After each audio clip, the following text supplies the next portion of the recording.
Ici en Côte d'Ivoire, toi un jeune de 35 ans, 40 ans à peine, chapeau et sur ta nuque, même les pieds, même l'épaule. On t'a dit mettez Képa pour se promener partout. Arrêtez de vouloir mystifier les gens pour faire croire en une trop grande sainteté, en une trop grande relation entre vous et Dieu. Arrêtez, c'est pas ça l'évangile. Arrêtez de vouloir mystifier les gens pour faire croire en une trop grande sainteté, en une trop grande relation entre vous et Dieu. Arrêtez, c'est pas ça l'évangile. L'évangile, c'est l'amour. Aimez vos propres femmes. Ne les battez pas. Si vos femmes veulent parler, il y a beaucoup de choses qu'elles vont dire. Vous souriez avec elles, rien que pour la photo. Mais en réalité, leur cœur saigne. Parce que vous passez votre temps à les tromper, à jouer au dictateur dans vos maisons. Mais il y a n'importe quoi dans la maison de Dieu. Pasteur pété, pasteur ivrogne, soulard. Ils inventent des actions prophétiques. Viens, je vais te laver un feuille d'hysope. Jésus a lavé qui un feuille d'hysope? L'anarque. Voici l'état de l'église. Viens, on doit faire rituel pour toi. Mais il y a n'importe quoi dans la maison de Dieu. Pasteur pété, pasteur ivrogne, soulard. Ils inventent des actions prophétiques. Viens, je vais te laver un feuille d'hysope.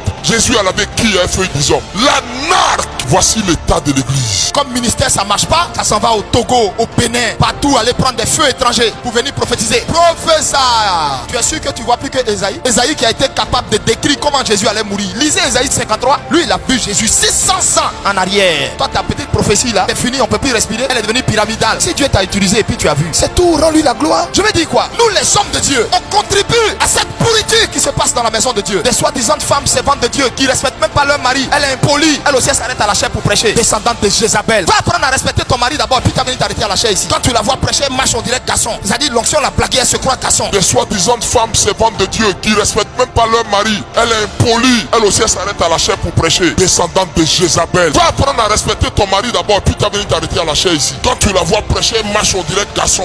C'est-à-dire l'onction l'a blaguée, elle se croit garçon. Dieu n'a pas donné l'autorité à la femme. Dieu a donné l'autorité à l'homme. Dieu a donné la soumission à la femme, pas l'autorité. Une femme ne doit pas chercher à revendiquer l'autorité. Nous les pasteurs, c'est nous qui avons ouvert la porte à cette mascarade qu'il y a dans l'église. Parce que c'est nous que le Seigneur a établi comme gardien de l'église. Et il est temps que l'église revienne à Dieu. Nous les pasteurs, c'est nous qui avons ouvert la porte à cette mascarade qu'il y a dans l'église. Parce que c'est nous que le Seigneur a établi comme gardien de l'église. Et il est temps que l'église revienne à Dieu.